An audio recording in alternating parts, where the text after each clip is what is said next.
Hello everyone, कैसे हैं आप? आपका आपके YouTube channel Digvijay commerce classes पर एक बार फिर से स्वागत है।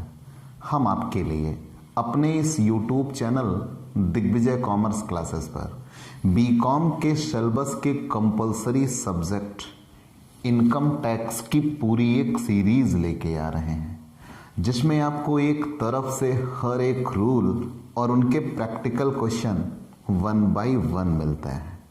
मतलब आपकी पूरी पढ़ाई का कंप्लीट पैकेज यहाँ इस YouTube channel Digvijay commerce classes पर अवेलेबल है। अगर आप बीकॉम या एमकॉम के छात्र हैं तो आपकी पूरी पढ़ाई का कंप्लीट पैकेज यहाँ मिलेगा। आपके सारे न्यूमेरिकल और थ्योरेटिकल सब्जेक्ट सिस्टमेटिक ढंग से एक प्रॉपर वे में कंप्लीट कराए जाएंगे। तो प्यारे दोस्तों, आप हमसे जुड़िए, हमारे इस YouTube channel Digvijay commerce classes को सब्सक्राइब करिए, शेयर करिए, बेल आइकन दबाइए ताकि आपको हमारे लेटेस्ट वीडियोस के अपडेट मिल सकें।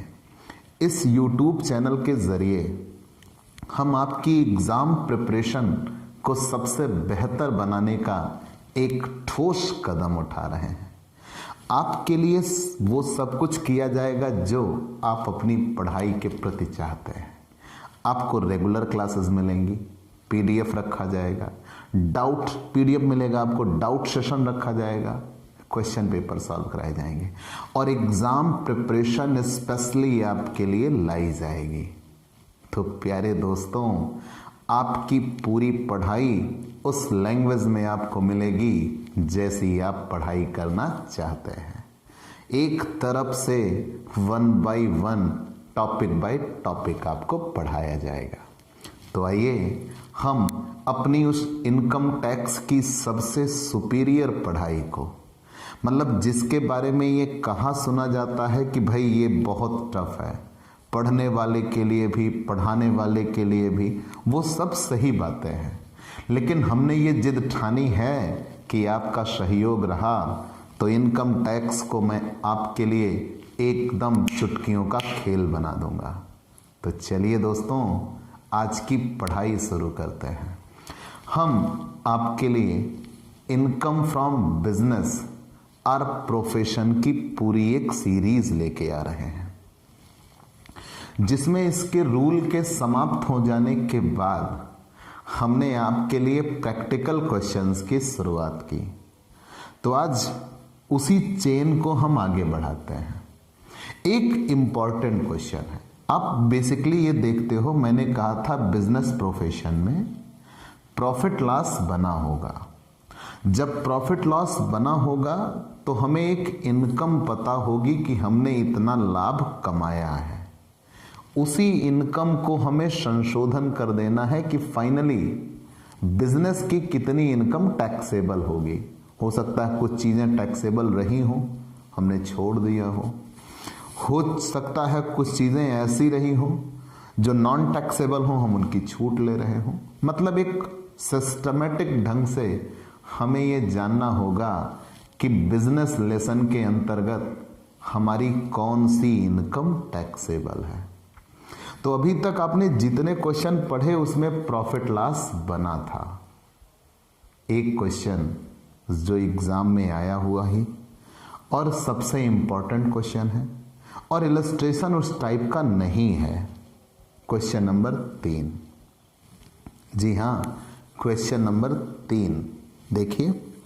Messrs Rajendra Kumar and sons गेहूं के व्यापारी हैं।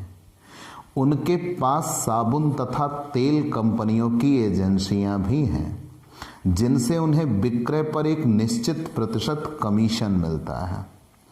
उन्होंने 31 मार्च 2020 को समाप्त होने वाले गत वर्ष के लिए आयकर अधिकारी को निम्नांकित विवरण दिया।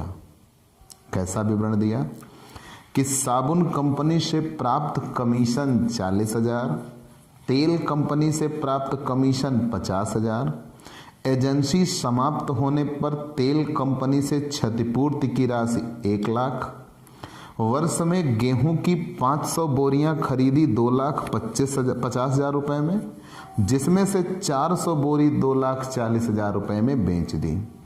दुकान का खर्च 26,500। जांच करने पर आयकर अधिकारी को ज्ञात हुआ कि दुकान खर्च में निम्नांकित रकमें सम्मिलित हैं। राजेंद्र कुमार के लड़के के विवाह पर किया गया व्यय 4,500, कैलेंडर तथा डायरी की लागत 2,700, रहने के मकान का मरम्मत व्यय 1,300, मनोरंजन व्यय 2,450, बिना कस्टम चुकाए माल लाने पर अर्थदंड 2,300 और टाइपराइटर खरीदने का एडवांस चुकाया 2,500। कर निर्धारण वर्ष 2020-21 के लिए उनकी व्यापार एवं पैसे के लाभ एवं प्राप्तियां शीर्षक के अंतर्गत कर योग्य आय ज्ञात कीजिए। तो बेटा हमें निकालना तो है टैक्सेबल इनकम फ्रॉम बिजनेस, लेकिन सबसे बड़ी बात एक, अभी तक हमने जितने क्वेश्चन पढ़े थे उस क्वेश्चन में प्रॉफिट लॉस बना होता था। इस क्वेश्चन में प्रॉफिट लॉस बनाया ही नहीं गया है और आपसे कहा है टैक्सेबल इनकम फ्रॉम बिजनेस निकालिए। तो हमें सबसे पहला काम ये करना होगा, अपनी इच्छा मतलब अपनी आवश्यकता के लिए पहला काम हम प्रॉफिट लॉस बना लेते हैं। जितनी चीज़ें इन्होंने कही हैं उसके अकॉर्डिंग हम एक प्रॉफिट लॉस बनाएंगे। बहुत एक सिंपल सा प्रॉफिट लॉस बना लेंगे और प्रॉफिट लॉस बनाने के बाद तब फिर हम बिजनेस पे टैक्सेबल इनकम के बारे में सोचेंगे। ठीक है, तो याद रखिएगा, एक मिस्टर राजेंद्र कुमार नाम के व्यक्ति हैं जो गेहूं के व्यापारी हैं और उनके पास साबुन और तेल कंपनी की एजेंसी भी है। मतलब उन्होंने एक साथ कितने व्यापार कर रखे हैं? 3। गेहूं का व्यापारी है, तेल और साबुन की एजेंसी भी ले रखा है। तो मतलब उसके पास कितनी चीजें हैं? 3 चीजें हैं। गेहूं के व्यापारी हैं और तेल और साबुन कंपनी की एजेंसी ले रखा है। ठीक है, चलिए हम एक सिस्टमेटिक ढंग से आते हैं। तो सबसे पहला काम हमें प्रॉफिट लॉस बनाना होगा। हम प्रॉफिट लॉस बना के फिर हम टैक्सेबल इनकम फ्रॉम बिजनेस की ओर चलेंगे। Profit loss question number 3। ठीक है, अब प्रॉफिट लॉस आप कैसे बनाते हो और भी बेहतर बातें हैं। हमने आपको बताया है कि जब भी आप प्रॉफिट लॉस बनाने की ओर चलें तो प्रॉफिट लॉस बनाने का सीधा सा फंडा आप ये रखिए कि आपके पास जितनी इनकम होगी, जितनी आपके बिजनेस से इनकम होगी उसे क्रेडिट करिए और जितने आपके बिजनेस के खर्च होंगे आप उसे डेबिट करिए। यही तो काम होता है। फिर से जान लीजिए हम इस पूरे क्वेश्चन में हैं कहाँ और हम ये क्यों कर रहे हैं। बेटा हम निकाल रहे हैं taxable income from business. Business की हमें वो आय बतानी है जिस पे टैक्स देना है। तो ये क्वेश्चन ऐसा है जिसमें प्रॉफिट लॉस बना ही नहीं। पीछे जितने भी क्वेश्चन आपको मिले सब में प्रॉफिट लॉस बना रहता था।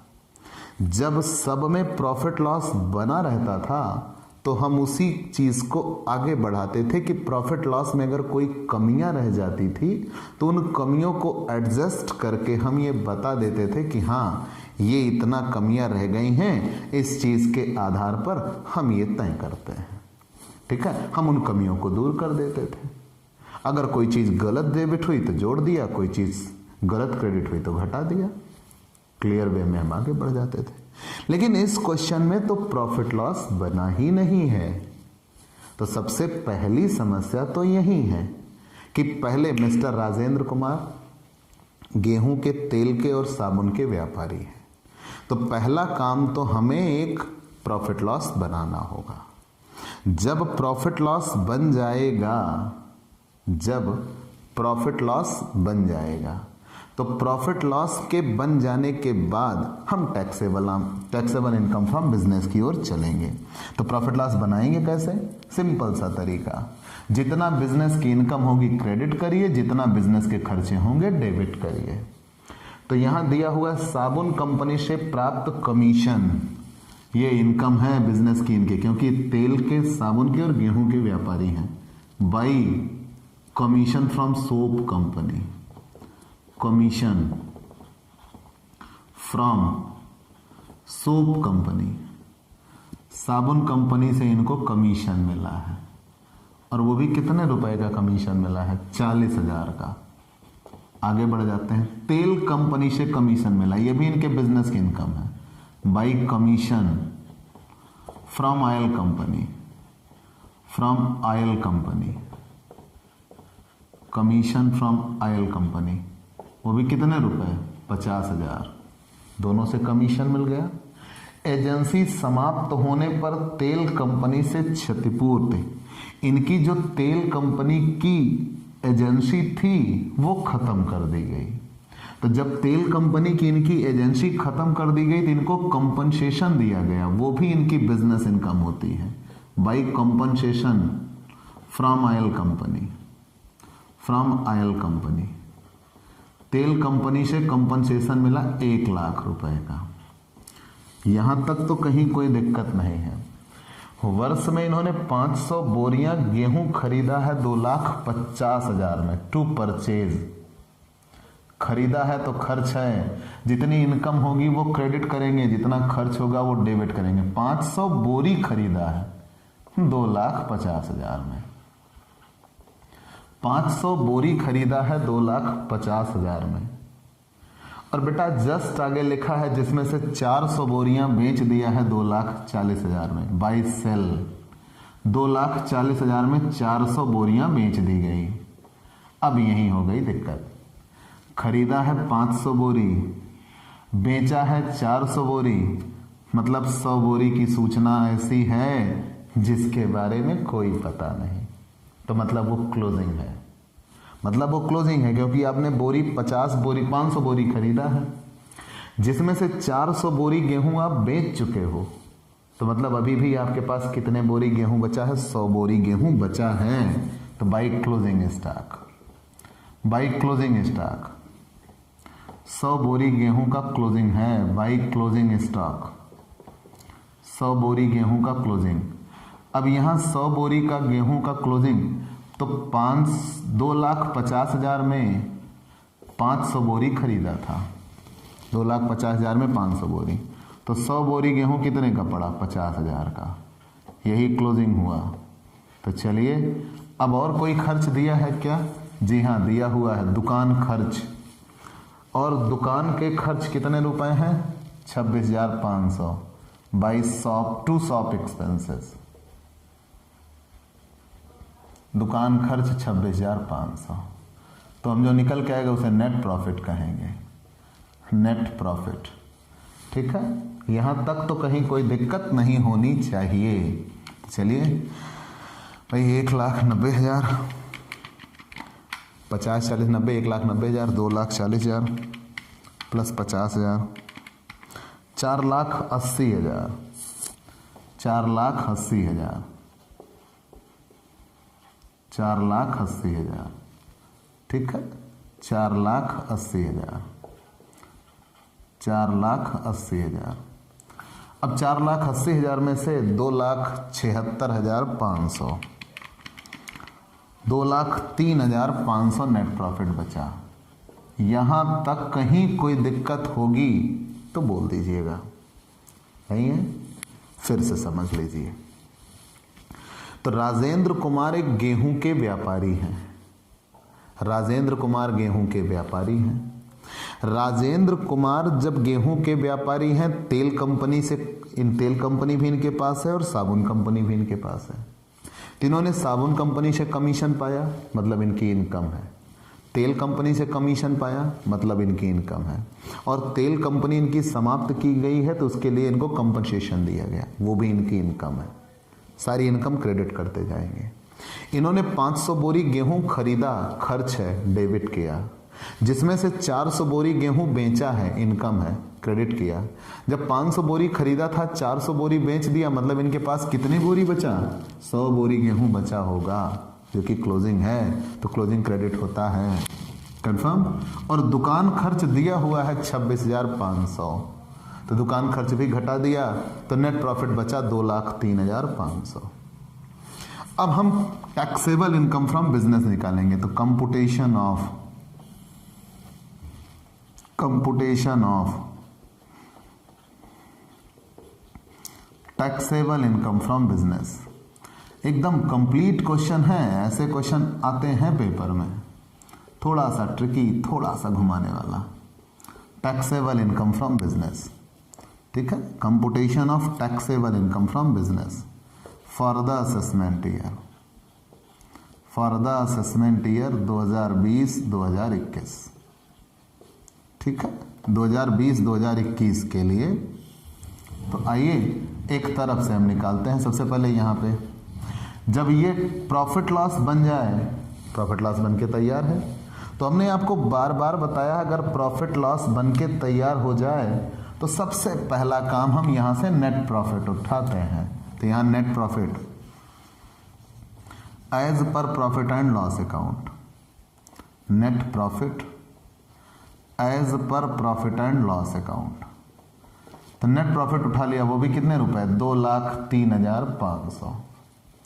ऐड, हम देखते हैं कहीं डेबिट में कुछ गलत तो नहीं है। Expenses disallowed, but debited to PL account, कि कोई चीज गलत होने के बावजूद भी डेबिट हो गई हो, डेबिटेड टू पीएल अकाउंट। तो यहां तक एक निगाह में देखने पर तो भैया क्रय, इसकी तो छूट मिलनी ही चाहिए। दुकान खर्च, इसकी भी छूट मिलनी चाहिए। एक निगाह में देखने में तो डेबिट सही दिख रहा है, लेकिन इन्होंने कुछ बातें कही हैं। क्या कही है? जांच करने पर आयकर अधिकारी को प्राप्त हुआ कि दुकान खर्च में निम्नलिखित खर्चों को जोड़ दिया गया था। मतलब जो इन्होंने ये 26,500 लिखा है, इसमें कुछ चीजें जोड़ी जा चुकी हैं। जरा देखें कहीं ये दुकान खर्च में कुछ अलग खिचड़ी तो नहीं पकाए हैं। हो सकता है इन्होंने अपने व्यक्तिगत खर्चों की छूट मांग ली हो। तो सबसे पहले राजेंद्र कुमार के लड़के के विवाह पर किया गया व्यय। तो भैया ये बताइए, दुकान खर्च में कौन सी शादी का खर्च घटता है? नहीं घटना चाहिए ना, गलत घटाया इन्होंने। मतलब दुकान खर्च तो सही है, जितना सही है उतना डेबिट रखो चलेगा, जितना गलत डेबिट कर दिया है वो जुड़ेगा। तो मैरिज एक्सपेंसेस गलत डेबिट किया, मतलब ये दुकान खर्च में जुड़ा हुआ है, तब दुकान खर्च 26,500 पहुंचा। तो जितना गलत जुड़ा वो हम यहां दिखा देंगे, जितना गलत डेबिट हुआ है 26,500 में। तो मैरिज एक्सपेंसेस गलत दिखाया हुआ है। कैलेंडर तथा डायरी की लागत, क्या व्यवसायिक कैलेंडर और डायरी की लागत की छूट पाता है? जरूर। हमने बार बार बताया है कि अगर एक व्यवसायिक कैलेंडर और डायरी छपवाता है तो अपने व्यापार के प्रमोशन के लिए ऐसा कर सकता है, उसे उसकी छूट मिलेगी। कैलेंडर तथा डायरी की लागत की छूट मिलेगी, सही है। रहने के मकान की मरम्मत का व्यय, रिपेयर ऑफ रेजिडेंशियल हाउस, रहने के मकान का मरम्मत व्यय है। तो अगर व्यवसाय के मकान की मरम्मत होती तो उसकी छूट मिलनी चाहिए थी, लेकिन ये रहने के मकान के मरम्मत व्यय है, मतलब उसकी छूट नहीं मिलनी चाहिए, 1,300। आगे बढ़ गए। मनोरंजन व्यय, जो ग्राहकों की आव भगत पर खर्च कर दिया जाता है उसे मनोरंजन व्यय कहते हैं। तो मनोरंजन व्यय की तो छूट मिलनी चाहिए, कहीं कोई दिक्कत नहीं है। बिना कस्टम चुकाए माल लाने पर अर्थदंड, ये गलती हो गई। अगर इन्होंने कस्टम चुका दिया होता तो इन्हें पेनाल्टी ना देनी पड़ती, ये इनकी दिक्कत है।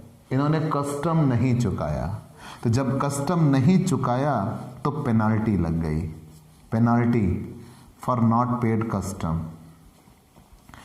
इन्होंने कस्टम नहीं चुकाया इसलिए पेनाल्टी लग गई, तो वो गलत डेबिट इन्होंने किया हुआ है। तो बिना कस्टम चुकाए माल लाने पर अर्थदंड 2,300।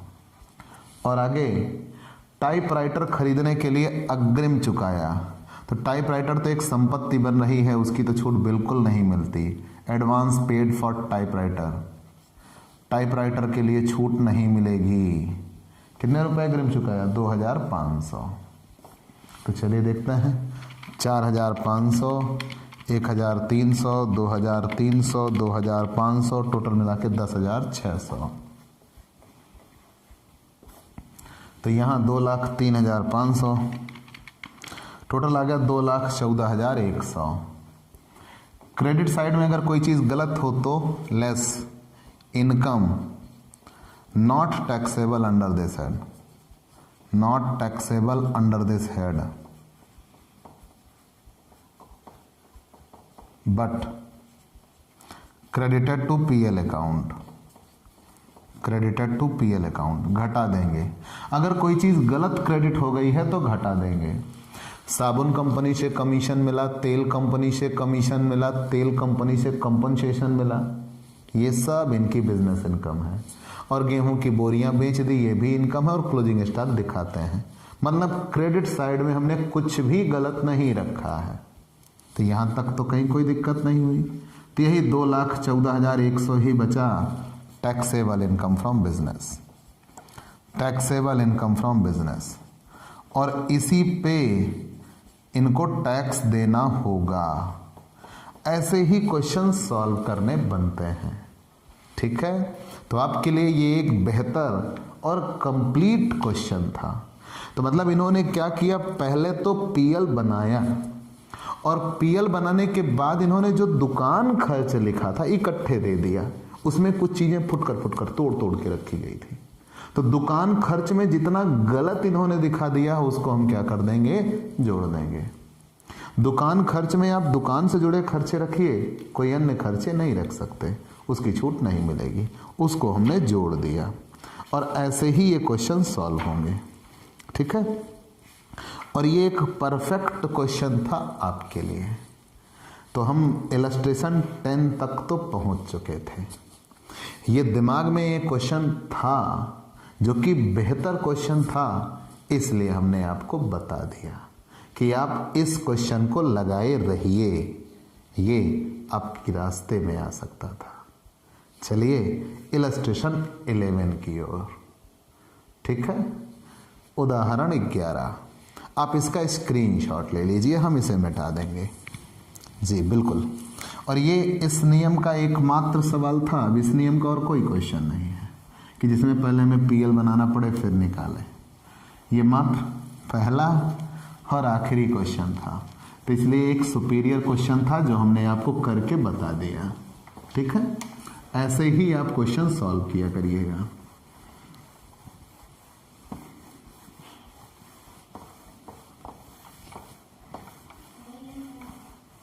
Illustration 11, illustration 11। चलिए अब ये इतना बन चुका है तो हम इलस्ट्रेशन 11 की ओर चल पड़ते हैं। एक एकाकी व्यापार के 31 मार्च 2020 को समाप्त होने वाले वर्ष के निम्नलिखित लाभ हानि खाते से उसकी व्यापार से कर योग्य आय तथा सकल कुल आय की कर निर्धारण वर्ष 2020-21 के लिए गणना कीजिए। कर्मचारियों का वेतन 15,000, सामान्य व्यय 8,000, डूबत ऋण 3,000, विज्ञापन 5,000, मालिक का वेतन 15,000, मालिक का पूंजी पर ब्याज 3,000, जीएसटी के लिए संचय 8,000, कर्मचारियों को ग्रेच्युटी 40,000, दान 12,000, भूमि क्रय की 20,000, अग्रिम आयकर चुकाया 5,000, हरास 10,000 और एक व्यापारिक अनुबंध को भंग करने के मुकदमे की प्रतिरक्षा करने के कानूनी व्यय, व्यापारी अनुबंध को भंग करने की रक्षा करने के मुकदमे की प्रतिरक्षा करने पर कानूनी व्यय 1,000, शुद्ध लाभ 61,000। क्रेडिट साइड में आ गए। सकल लाभ नीचे लाए 2 लाख। लाभांश सकल है एक भारतीय कृषि कंपनी से 5,000 रुपये और अधिसूचित कैपिटल इन्वेस्टमेंट बॉन्ड्स 1,000 रुपये। चलिए इतना तो यहाँ इन्होंने दिया हुआ है। आगे बढ़ गए। इसके बाद क्वेश्चन में ये कहा हुआ है कि अतिरिक्त सूचना, सामान्य व्यय में 2000 रुपये वे शामिल हैं जो एक कर्मचारी की सेवाएं समाप्त करने पर क्षतिपूर्ति के रूप में उसे चुकाए गए और इस कर्मचारी की सेवाएं चालू रखना व्यापार के लिए अहितकर समझा गया था। करदाता को पिछले वर्ष के जीएसटी के लिए 8000 रुपये की मांग का नोटिस प्राप्त हो गया है और उसने इस पर कोई आपत्ति नहीं की है। ग्रेच्युटी जो भुगतान की गई है उसका कर्मचारियों की सेवा अथवा वेतन से कोई संबंध नहीं था, वो तदर्थ आधार पर दी गई है। चैम्बर ऑफ कॉमर्स को दान इस उद्देश्य से दिया गया है कि वह इस प्रकार के व्यापार के संभावित राष्ट्रीयकरण को रुकवाने का कार्य करे और चैम्बर ने इस प्रकार के व्यापार करने वाले अन्य लोगों से भी ऐसा ही दान लिया और चैम्बर ने अन्य लोगों को दान दिया जिन्होंने सरकार पर दबाव डाला और अंततः राष्ट्रीयकरण को टाल दिया। करदाता ने भूमि जिलाधीश के नाम से अपने कर्मियों के मकान बनवाने के लिए क्रय की। यह काम सरकार की औद्योगिक कर्मियों के लिए रियायती गृह योजना के अंतर्गत करना था। इनका स्वामित्व तो सरकार का होगा और ह्रास 2000 रुपये से अधिक पाया गया है। इतनी ही सूचना है, इसके अलावा और कोई सूचना नहीं है। तो चलिए, अगर अब इसके अलावा और कोई सूचना नहीं है तो एकदम आसानी से क्वेश्चन को सॉल्व करते हैं। ठीक है, चलिए एक तरफ से क्लियर करते हुए चल रहे हैं। इलस्ट्रेशन 11 दिया हुआ टैक्सेबल इनकम फ्रॉम बिजनेस निकालना है। इलस्ट्रेशन 11, तो कंपुटेशन ऑफ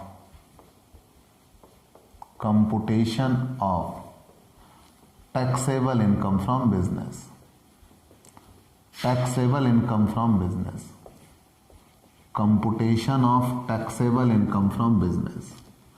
और अगर हम टैक्सेबल इनकम फ्रॉम बिजनेस की ओर बढ़ चले फॉर द असेसमेंट ईयर 2020-2021, तो हमने ये देखा,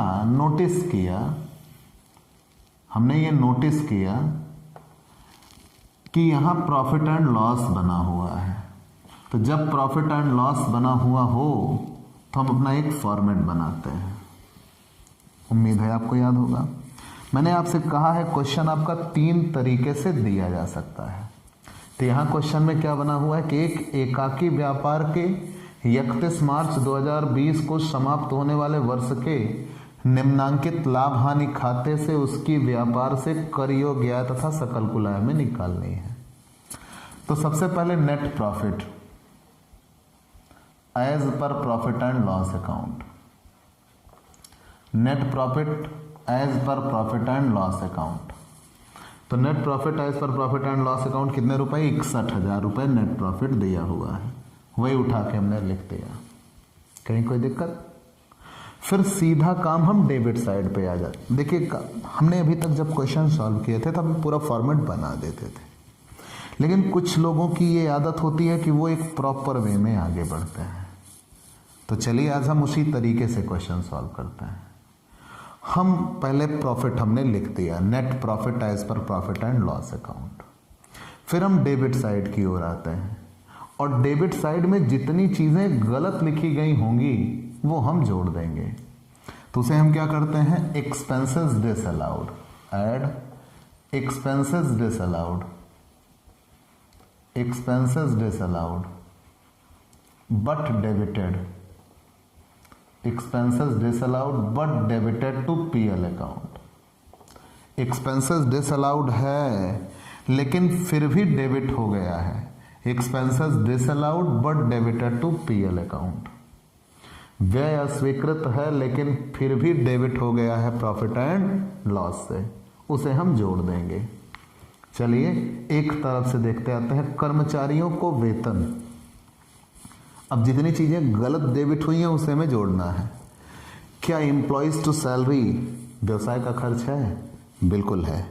अगर हमने बिजनेस किया है तो हमारे यहाँ कर्मचारी होंगे, हम उनको वेतन देंगे, अलाउड, सही डेबिट है। सामान्य व्यय, व्यवसाय में जो छोटे मोटे खर्चे होते हैं उन्हें हम जनरल एक्सपेंसेस में रखते हैं और उनके में छूट भी मिलती है तो सही डेबिट होता है। लेकिन यहाँ कुछ इंस्ट्रक्शन दिया हुआ है, समायोजना दी गई है। क्या? सामान्य व्यय में 2000 रुपये वे शामिल हैं जो एक कर्मचारी की सेवाएं समाप्त करने पर क्षतिपूर्ति के रूप में उसे चुकाए गए और कर्मचारी की सेवाएं जारी रखना इनके व्यापार के लिए अहितकर समझा गया था। मान लीजिए इनके व्यापार में कोई एम्प्लॉय था जो इनके व्यापार में नुकसान पहुंचा रहा था और ये उसको हटाना चाह रहे थे, तो उसको हटाने के लिए इनको कंपनसेशन देना पड़ा और इन्होंने कंपनसेशन दिया और उस कंपनसेशन को इन्होंने जनरल एक्सपेंस में दिखा दिया। तो क्या कंपनसेशन की छूट मिलेगी? बिल्कुल मिलेगी। तो जो कंपनसेशन दिया गया है उस कंपनसेशन की छूट मिलेगी, क्योंकि वो व्यापार में अगर रहता कर्मचारी तो इनके व्यापार को नुकसान पहुंचाता, तो बेहतर है उसको कंपनसेशन देके हटा दिया जाए। और इन्होंने हटा दिया तो उस कंपनसेशन की इन्हें छूट मिलनी चाहिए। तो जनरल एक्सपेंस तो सही घटा है, उसमें कंपनसेशन भी सही है, तो कोई एक्सक्यूज नहीं, सही है। आगे बढ़ जाते हैं। बैड डेप्ट। क्या व्यापार में बैड डेप्ट होता है? बिल्कुल। अगर हम किसी को उधार बेचते हैं और उससे पैसा हमें नहीं मिल पाएगा तो वो बैड डेप्ट है और बैड डेप्ट की छूट मिलनी चाहिए। तो अगर वो डेबिट है तो सही डेबिट है। आगे बढ़ जाओ। विज्ञापन। विज्ञापन भी व्यापार का अनिवार्य खर्च है और विज्ञापन की छूट मिलनी चाहिए, तो सही डेबिट है। अब आ गए मालिक का वेतन। अब यहीं से गलतियां शुरू। मालिक का वेतन 15,000। भैया खुद के व्यापार में खुद का वेतन नहीं लिया जाता। आप अगर खुद का व्यापार है तो आप उसमें प्रॉफिट लीजिए, वेतन नहीं। तो प्रोप्राइटर सैलरी 15,000, तो प्रोप्राइटर सैलरी की छूट नहीं मिलने वाली, गलत डेबिट है। तुरंत हमने जोड़ दिया। प्रोप्राइटर सैलरी के बाद मालिक की पूंजी पर ब्याज। भैया देखिए हमने ये शुरू में बताया है, मालिक का वेतन अलाउड नहीं होगा और पूंजी पर ब्याज भी अलाउड नहीं होगा। आपने पूंजी लगाई है तो आपने प्रॉफिट के लिए लगाई है, ब्याज लेने के लिए नहीं लगाई है। तो इसलिए मालिक की पूंजी पर ब्याज भी स्वीकृत नहीं होता। Interest on capital. Interest on capital, मालिक की पूंजी पर ब्याज, वो भी कितने रुपए? 3,000। फिर आगे कह रहे हैं जीएसटी के लिए संचय।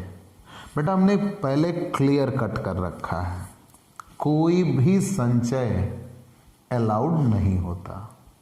हाँ, जीएसटी के लिए संचय है तो उस पर रूल है कि अगर इन्होंने जीएसटी के लिए प्रोविजन किया और उस जीएसटी का भुगतान अगले 4 महीने मतलब आईटीआर फाइल होने वाली डेट तक, जिसे हम 31 जुलाई बोलते हैं, क्योंकि आईटीआर फाइल करने के लिए आपको 4 महीने का समय दिया जाता है, अप्रैल मई जून जुलाई। तो 31 जुलाई तक आईटीआर फाइल होता है।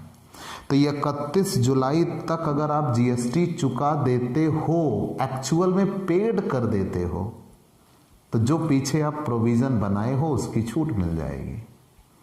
और अगर जीएसटी एक्चुअल में पेड नहीं करते हो तो छूट नहीं मिलने जा रही। यहां कुछ इंस्ट्रक्शन दिया है। करदाता को पिछले वर्ष की जीएसटी के लिए 8,000 रुपये की मांग का नोटिस मिला है और इसने इस पर कोई आपत्ति नहीं की है, लेकिन इसने जीएसटी पेड नहीं किया है। तो जब पेड नहीं किया है तो इसको इसकी छूट नहीं मिलेगी।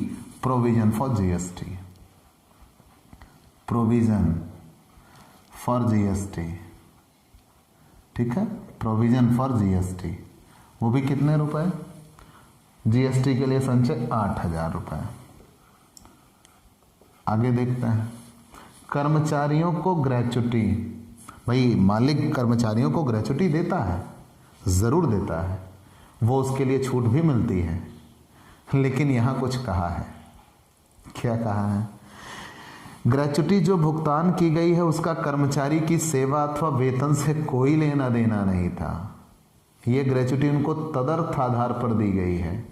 तो जब ग्रेच्युटी सेवा के लिए दी ही नहीं गई है तो ग्रेच्युटी की छूट नहीं मिलेगी। गलत डेबिट कर दिया है क्योंकि इसका संबंध इनके व्यापार से नहीं था। ग्रेच्युटी कितने रुपए दी गई है? 40,000। अब दिया है दान, तो दान शुरू से आप पढ़ते चले और दान की छूट नहीं मिलती। और बार बार आपने क्वेश्चन में ये पढ़ा कि अगर दान चैम्बर ऑफ कॉमर्स को दिया जाए तो दान की छूट मिलती है, और यहाँ वो घड़ी आ गई। चैम्बर ऑफ कॉमर्स को दान इस उद्देश्य से दिया गया कि वह इस प्रकार के व्यवसाय के संभावित राष्ट्रीयकरण को रुकवाने का कार्य करे। चैम्बर ने इस प्रकार के व्यापार करने वाले अन्य लोगों से भी दान लिया, और चैम्बर ने अन्य लोगों को दान दिया जिन्होंने सरकार पर दबाव डाला और अंत में आकर राष्ट्रीयकरण को टाल दिया। तो इन्होंने दान चैम्बर ऑफ कॉमर्स को दिया है। तो अगर दान चैम्बर ऑफ कॉमर्स को दिया है तो उसकी छूट मिलेगी, सही डेबिट हुआ है।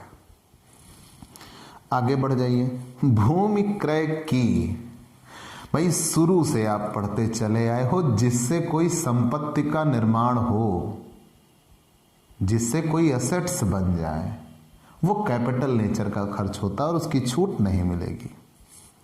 लेकिन यहां कुछ बातें कही गई हैं। क्या? इन्होंने, करदाता ने भूमि जिलाधीश के नाम से, न्यायालय के जज के नाम से अपने कर्मियों के लिए मकान बनवाने के लिए क्रय की है, और यह काम सरकार की औद्योगिक कर्मियों के लिए रियायती गृह योजना के अंतर्गत करना था, और इस मकान पर स्वामित्व तो सरकार का होगा।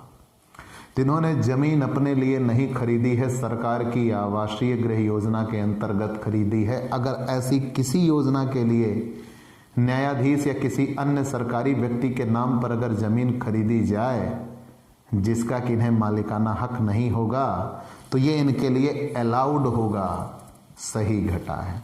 तो बेशक पूंजीगत खर्च है, लेकिन इस खर्चे की छूट इनको मिलेगी। मिला ना?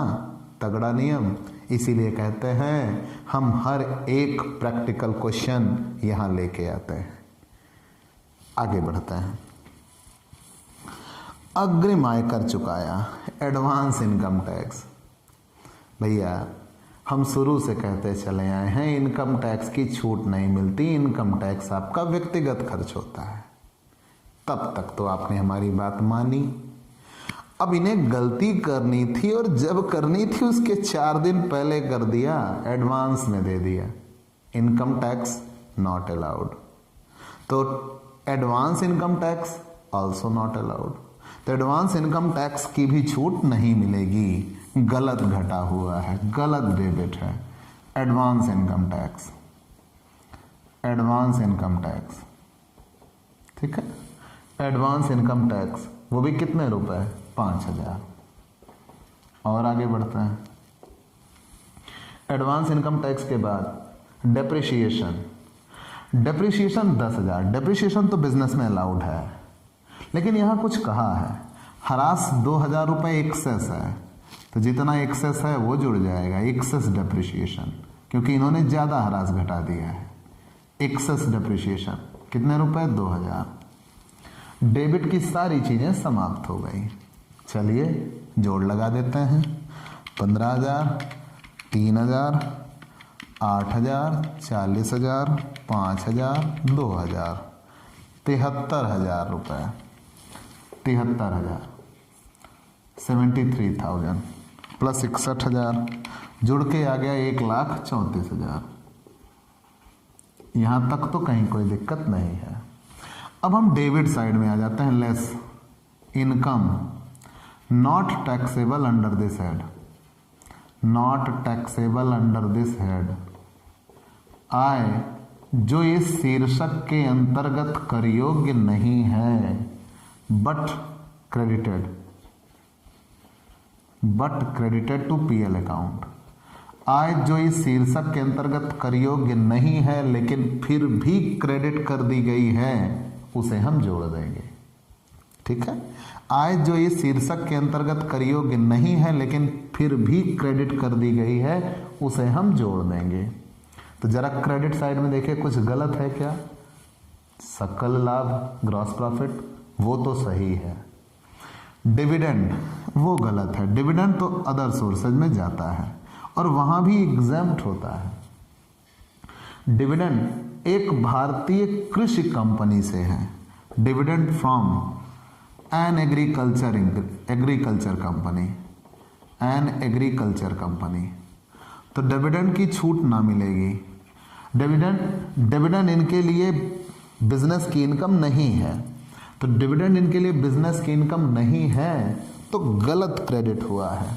गलत क्रेडिट हुआ है तो यहां तो हम घटा देंगे 5000। आगे फिर कह रहे हैं अधिसूचित कैपिटल इन्वेस्टमेंट बॉन्ड पर ब्याज है, interest on capital investment bond, तो interest on capital investment bond, तो उसकी भी ये अदर सोर्सेज है, वो यहां गलत क्रेडिट हो गया है 1000 रुपये। तो जितनी चीजें गलत क्रेडिट हो गई हैं वो हमने क्या किया, घटा दिया। ठीक है, जितना चीजें गलत क्रेडिट हो गई हैं वो हमने घटा दिया, तो यहां निकल के आ गया 1,28,000 रुपये। अब हम समायोजनाओं पे देख लेते हैं। हो सकता है कोई ऐसी एडजस्टमेंट हो जो इनके बिजनेस का खर्च हो लेकिन अभी तक घटा ना हो, और हो सकता है कोई ऐसी इनकम हो जो इनके बिजनेस की इनकम हो लेकिन अभी तक जुड़ी ना हो। सामान्य व्यय में 2000 रुपये वे शामिल हैं जो कर्मचारी की सेवा से रिलेटेड थे, जो उसको हटाने के लिए किए गए, जनरल में थे, वो हमने दिखा दिया। जीएसटी के बारे में कहा गया है, वो हम दिखा चुके हैं एडजस्टमेंट। ग्रेचुटी के लिए कहा है, वो हम दिखा चुके हैं। चैम्बर ऑफ कॉमर्स के लिए कहा है, वो हम दिखा चुके हैं। और करदाता ने भूमि जिलाधीश के नाम से अपने कर्मियों के लिए मकान बनाने के लिए खरीदी, वो हम दिखा चुके हैं। और हरास 2000 रुपये अधिक पाया गया, वो भी हम दिखा चुके हैं। तो मतलब समायोजनाओं में और कुछ भी नहीं बचा हुआ है जो इनके बिजनेस का खर्च हो या इनके बिजनेस की इनकम। तो जब ऐसी कोई समायोजना नहीं बची, तुरंत हम यहां लिख देंगे टैक्सेबल इनकम फ्रॉम बिजनेस। फिर आगे बढ़ने की कोई ज़रूरत नहीं है भाई। जब पूरा क्वेश्चन ही समाप्त हो गया, आगे कुछ दिया ही नहीं है, तो कोई फर्क नहीं पड़ता आगे जाने से। ठीक, तो टैक्सेबल इनकम फ्रॉम बिजनेस तो आ चुकी है। अब हमें ग्रास टोटल इनकम भी इस क्वेश्चन में निकालना है, तो आइए ग्रास टोटल इनकम की ओर बढ़ चलते हैं। Computation of grass total income, computation of grass total income. चलिए हम ग्रास टोटल इनकम पे आते हैं। Computation of grass total income, computation of grass total income. Grass total income की आपने डेफिनेशन पढ़ी हुई है कि प्रत्येक शीर्षक से होने वाली कर योग्य आय के योग को, प्रत्येक शीर्षक से होने वाली कर योग्य आय के योग को सकल कुल आय कहते हैं। यही पढ़ा था आपने। तो चलिए, प्रत्येक शीर्षक से होने वाली कर योग्य आय के योग को सकल कुल आय कहते हैं। तो सबसे पहले टैक्सेबल इनकम फ्रॉम बिजनेस। तो टैक्सेबल इनकम फ्रॉम बिजनेस, प्रत्येक शीर्षक से होने वाली कर योग्य आय के योग को सकल कुल आय कहते हैं।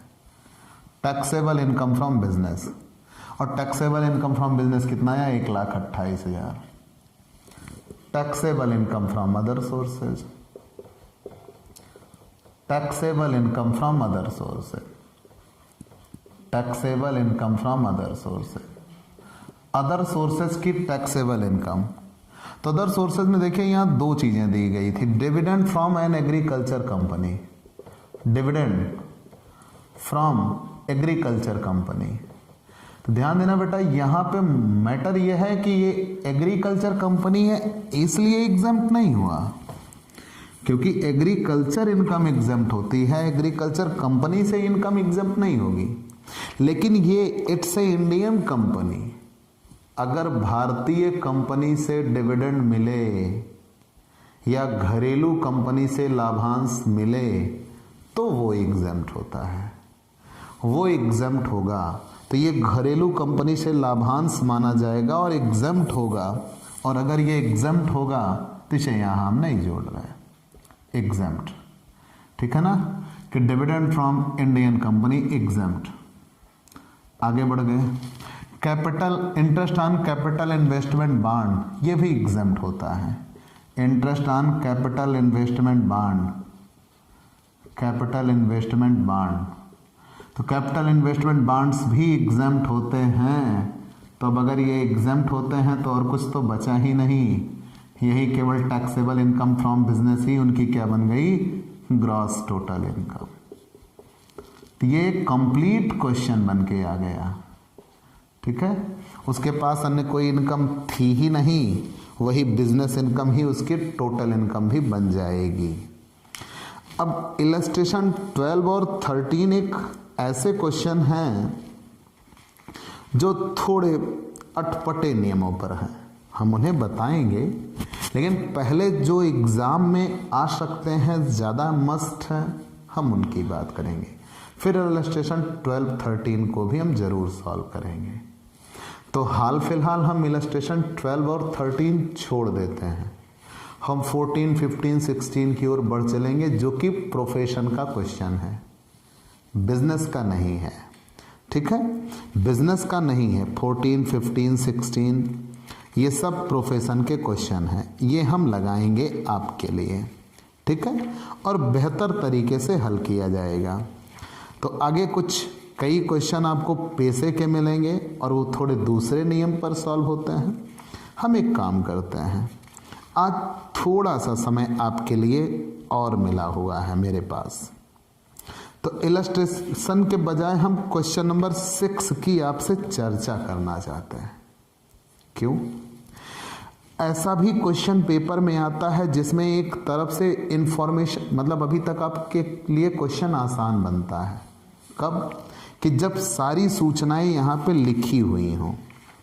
आप डेबिट देखो, आप क्रेडिट देखो, डेबिट में जो चीज़ गलत दिखे उसे आप जोड़ देते हो और क्रेडिट में जो चीज़ गलत दिखे उसे घटा देते हो। तो जब डेबिट क्रेडिट लिखा हो, मतलब बना हो, तो हमें ढूंढने में आसानी हो सकती है। एक क्वेश्चन ऐसा है जिसमें डेबिट क्रेडिट बना नहीं है, लिखा है कि क्या डेबिट किया है, क्या क्रेडिट किया है। तो जो गलत डेबिट किया जोड़ देंगे, जो गलत क्रेडिट किया है उसे घटा देंगे। क्वेश्चन नंबर 6 आप लगाने का प्रयास करिए, अगर आप नहीं लगा पाए तो हम बताएंगे। एक व्यापारी का लाभ हानि खाता निम्नलिखित मदों के डेबिट करने के बाद 3,38,000 रुपये का शुद्ध लाभ दर्शाता है। मतलब सबसे पहले यहाँ हम उठा के लिख देंगे नेट प्रॉफिट 3,38,000 रुपये, और निम्नलिखित मदों को डेबिट करने के बाद है, तो भैया जो गलत डेबिट हुआ है उसे हम जोड़ देंगे। फिर से देखिए, एक व्यापारी का लाभ हानि खाता निम्नलिखित मदों को डेबिट करने के बाद 3,38,000 रुपये का शुद्ध लाभ दर्शाता है। कर निर्धारण वर्ष 2020-21 के लिए व्यवसाय से आय ज्ञात कीजिए। आयकर का भुगतान 7,000 एवं आयकर संबंधी कार्यवाही पर व्यय 11,000।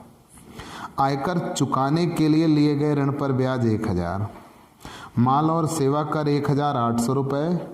माल और सेवा कर समय पर न चुकाने के कारण ब्याज 4,000 रुपये।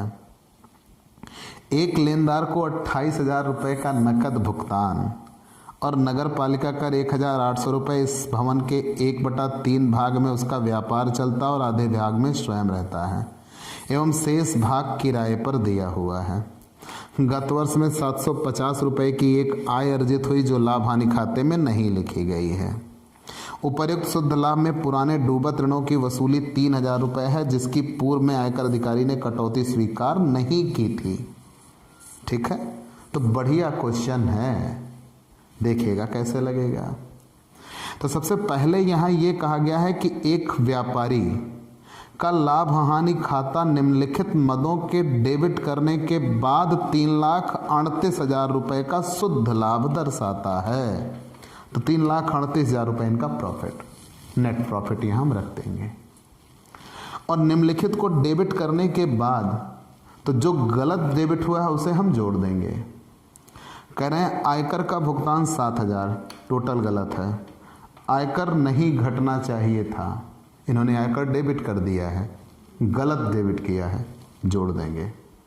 ठीक है, expenses disallowed but debited to PL account, तुरंत उसमें इनकम टैक्स जोड़ दिया जाएगा। एकदम कुछ नहीं है क्वेश्चन में, कुछ नहीं है, केवल आपको उलझाने का प्रयास किया गया है। सिर्फ यहाँ इन्होंने कहा कि प्रॉफिट इतना है, हमने ये डेबिट किया है, तो आपने ये देखना है जो गलत डेबिट किया उसे जोड़ देना है। आगे बढ़िए, क्वेश्चन समझ में आया ना कि एक व्यापारी है, लाभ हानि खाता बनाया है, प्रॉफिट निकाला है, डेबिट में कुछ चीज़ें उसको खटक रही हैं, कहा है हमने ये डेबिट किया है, तो जो गलत डेबिट किया उसे जोड़ देना है। तो व्यापारी का लाभ था 3,38,000 रुपये, जिसमें से वो आयकर घटा चुका है, तो आयकर का भुगतान उसकी छूट नहीं मिलती, गलत घटाया, जोड़ देंगे। आयकर की कार्यवाही का व्यय है 11,000, तो आयकर की कार्यवाही के व्यय की छूट मिलती है, तो आयकर की कार्यवाही का व्यय हमें उससे कोई मतलब नहीं, वो सही घटाया हुआ है। आगे बढ़ जाओ। आयकर चुकाने के लिए लिए गए ऋण पर ब्याज, ये गलत है भाई। जब आयकर की आपको छूट नहीं मिल रही तो आयकर चुकाने के लिए लिए गए ऋण पर ब्याज की भी आपको छूट नहीं मिलेगी, वो गलत डेबिट हुआ है, उसे हम जोड़ देंगे। माल और सेवा कर जीएसटी, तो माल और सेवा कर की छूट मिलती है और माल और सेवा कर ये नहीं चुका पाए समय पे, इसलिए इनको ब्याज देना पड़ा, इसकी भी छूट मिल जाएगी।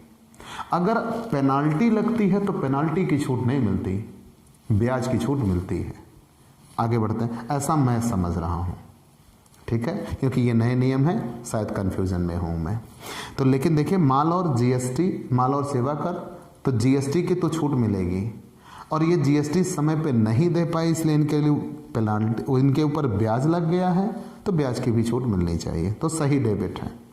जो चीज़ें गलत डेबिट है उसे हम जोड़ेंगे। जीएसटी सही डेबिट है और जीएसटी समय पे नहीं दे पाई इसलिए ब्याज लग गया, वो भी सही डेबिट है। एक लेनदार को 28,000 का नकद भुगतान, ये गलत है। नकद भुगतान 10,000 तक हो सकता है, उससे ज़्यादा का नहीं। अगर नकद भुगतान 10,000 से ज़्यादा हुआ तो पूरा गलत है और जोड़ दिया जाएगा, तो ये गलत डेबिट हुआ है, क्योंकि कैश पेमेंट 10,000 से अधिक की नहीं हो सकती। नगर पालिका कर 1,800, इस मकान के 1/3 में ही व्यापार चलता है, तो 1,800 में से 1/3 मतलब 600 व्यापार का हुआ, तो 1,200 व्यापार का नहीं है। अब उसमें कहा गया है आधे भाग में स्वयं रहता है और शेष आधे भाग में किराए पर उठा दिया है, हमें उससे कोई मतलब नहीं है। हमें इतने से मतलब रखो कि 1/3 में व्यापार है, तो 1/3 में व्यापार है, उसकी छूट मिल जाएगी। 2/3 में व्यापार नहीं है तो हमें उसकी छूट नहीं मिलेगी। कंफर्म। तो 1,200 रुपये वो गलत घटा हुआ है, वो जोड़ दिया जाएगा। और गत वर्ष में 750 रुपये की एक आय हुई है, 750 रुपये की एक आय हुई है जो लाभ हानि खाते में नहीं लिखी गई है। तो 750 रुपये की आय हुई है जो लाभ हानि खाते में नहीं लिखी गई है, तुरंत वो 750 रुपये की आय भी जोड़ दी जाएगी, तो 3,75,950 रुपये। आगे बढ़ गए। उपर्युक्त शुद्ध लाभ में पुराने डूबत ऋण की वसूली 3,000 रुपये शामिल है। पिछले साल इनकी कोई बैड डेप्ट हुई थी, बैड डेप्ट रिकवर हुई है। अगर पिछले वर्षों में उसकी छूट मिल चुकी है तो वो बिजनेस की इनकम है, और अगर पिछले वर्षों में उसकी छूट नहीं मिली है तो वो बिजनेस की इनकम नहीं है, इतना याद रखिएगा। अगर पिछले वर्षों में उसकी छूट मिल चुकी है तो वो बिजनेस की इनकम है, तो फिर तो सही क्रेडिट है। और अगर पिछले वर्षों में उसकी छूट नहीं मिली है तो वो गलत क्रेडिट है, तुरंत उसे घटा देंगे। आगे कह रहे हैं जिसमें पूर्व अधिकारी, आयकर अधिकारी ने कटौती स्वीकृत नहीं की थी, तो मतलब वो 3,000 रुपये घट जाएगा, तो 3,72,000 रुपये, 3,72,950 रुपये टैक्सेबल इनकम फ्रॉम बिजनेस आ जाएगा। तो आप ये क्वेश्चन लगाइएगा और मोस्ट इम्पॉर्टेंट क्वेश्चन है, हमने आपको ये समझा दिया, कहीं कोई दिक्कत नहीं होगी। जो अंतिम दो चीज़ें, एक चीज़ जुड़ा है, गत वर्ष में 750 रुपये की आय हुई जो लाभ हानि खाते में नहीं लिखी गई थी, तो इनकम में जोड़ेंगे। Income taxable under this head but not credited to PL account, जोड़ देंगे। और ये income not taxable under this head but credited to PL account, वो घटा देंगे, तब आ जाएगा। कंफर्म। तो प्यारे दोस्तों, आपको ये क्लास कैसी लगी हमें ज़रूर बताइए। आपके लाइक और कमेंट का इंतज़ार रहेगा। आप हमसे पेड क्लास ले सकते हैं। पेड क्लास पाने के लिए आप हमारे व्हाट्सएप नंबर पर व्हाट्सएप करिए, मैसेज करिए, आपको पेड क्लास की पूरी जानकारी दे दी जाएगी, जिसमें आप बहुत थोड़े से शुल्क का भुगतान करके हमसे एक रेगुलर क्लास पा सकते हैं। पीडीएफ मिलेगा, डाउट सेशन रखा जाएगा, क्वेश्चन पेपर सॉल्व कराए जाएंगे। तो ये सब कुछ पाने के लिए आप हमसे पेड क्लास लीजिए। तो आज हम ये क्लास यहीं पे रोकेंगे। अगले दिन हम टैक्सेबल इनकम फ्रॉम प्रोफेशन की ओर बढ़ चलेंगे। तो प्यारे दोस्तों, आप अगर हमसे नए जुड़े हो तो सबसे पहले हमारे इस YouTube channel Digvijay commerce classes को सब्सक्राइब करिए, शेयर करिए, बेल आइकन दबाइए, ताकि आपको हमारे लेटेस्ट वीडियोज़ के अपडेट मिल सकें। तो आज की क्लास में इतना ही। चलते हैं दोस्तों, बाय बाय दोस्तों।